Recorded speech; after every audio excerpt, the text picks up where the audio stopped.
So, tanong, kung ikaw ay na-deport dati, pwede ka ba na magtrabaho ulit at makaalis ng ibang bansa?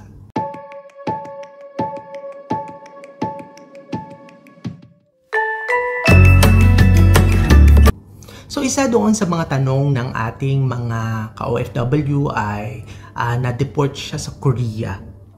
Tapos, after niya ma-deport after so many years ngayon, may work opportunity sa Slovenia.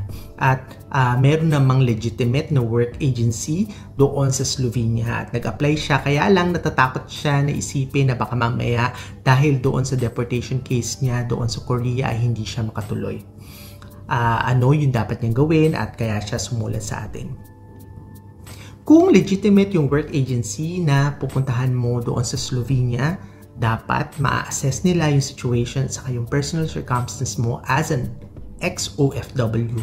Kung makaka-apekto ba yung deportation at kung yung process ba na yun ay pwedeng makapigil sa'yo bilang future OFW sa Slovenia.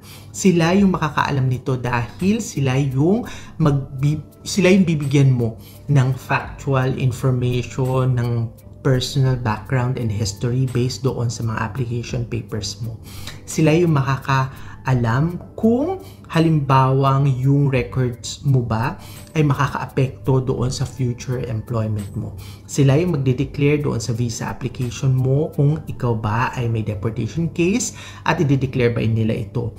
Kung ikaw ay merong criminal conviction or kung ano man yung reason kung bakit ka deport doon sa Korea, i-declare ba nila ito para halimbawa ma-process yung documents mo, etc. etc.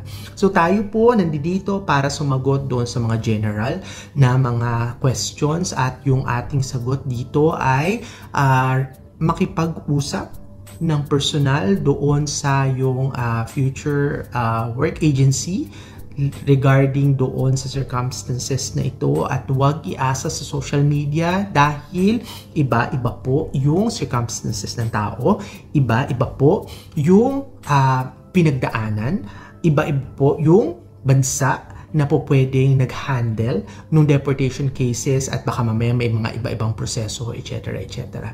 So makipag-usap doon sa legitimate na agency na sinasabi natin dahil sila yung makakapag-guide sa iyo at sila yung magiging katulong mo para ma-pursue yung future opportunity mo doon sa Slovenia. Good luck and sana ay maayos mo ito.